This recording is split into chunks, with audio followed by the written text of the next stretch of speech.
What's up everyone? Welcome to the channel, welcome to the studio, and Happy New Year.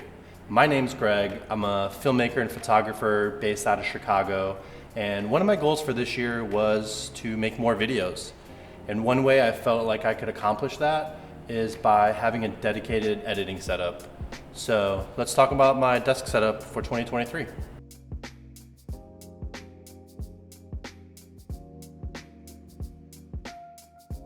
Here's everything I got for this new setup. Let's start with the actual desk. I built this thing about 5 years ago. It's made out of a butcher block I got from the hardware store, and I put a clear coat over it to protect the wood. The legs are just steel pipes and fittings screwed together and spray painted matte black. It's simple, it's solid, and it fits perfectly in this corner, and it was nice to repurpose something I already had. I did have to prop up one of the legs because the floor is uneven in this corner. From personal work to client work, my workflow consists of Lightroom and Photoshop for stills, and After Effects, Premiere, and Resolve for anything video. And I do all of that on this 16-inch MacBook Pro. So from Sony footage, to Canon, to Blackmagic, to Alexa and Red footage, this thing handles anything I throw at it, and it's hands down one of the best laptops I've ever owned. The first accessory I got was the stand. It elevates the laptop a little bit and just brings the monitor a little eye level, which I like having when I'm editing. And as much as I love the trackpad on this thing and some of the gestures in Mac OS, I did get a wireless keyboard and mouse. I went with the popular MX Master Series from Logitech.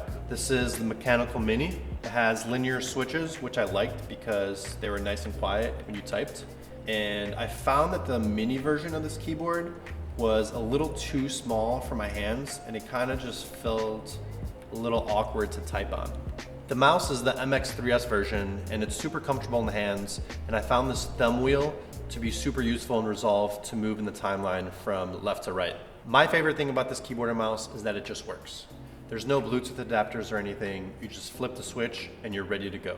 And having these on a desk makes it feel more like a desktop setup, which I really like for editing. So something I want to take really serious this year is organizing and backing up all of my data. I want to have 2 copies here in the studio, one on the NAS and one on the SanDisk drives. Each one of these drives is 18 terabytes. They're USB-C, so I'm getting like 250 megabyte read and write speeds. And I knew this was going to be fast enough because I'm only planning on editing stills off of them. Since I use Lightroom for my workflow, Lightroom catalogs are not designed to run off of a NAS like this QNAP. Plus, I'm a really big fan of this redesign and what SanDisk has been doing lately. Previously, these drives were known as G drives, and I've been using them for the last 10 years. This is my first G drive from 10 years ago. This is how they used to look like, and I have a stack of like 10 of these at home. Next, we have the QNAP NAS, which stands for Network Attached Storage. It's basically like having your own cloud server. I went with this QNAP. It's the TVS X72 XT. I filled this thing with 6 12 terabyte drives from Seagate.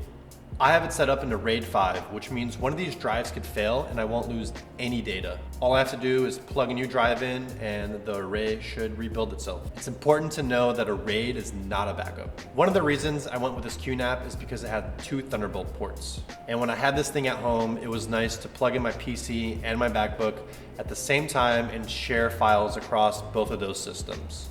This thing is fast enough to edit video off of, and now that I have it here in the studio, I'm going to be editing all of my DaVinci Resolve projects off of it.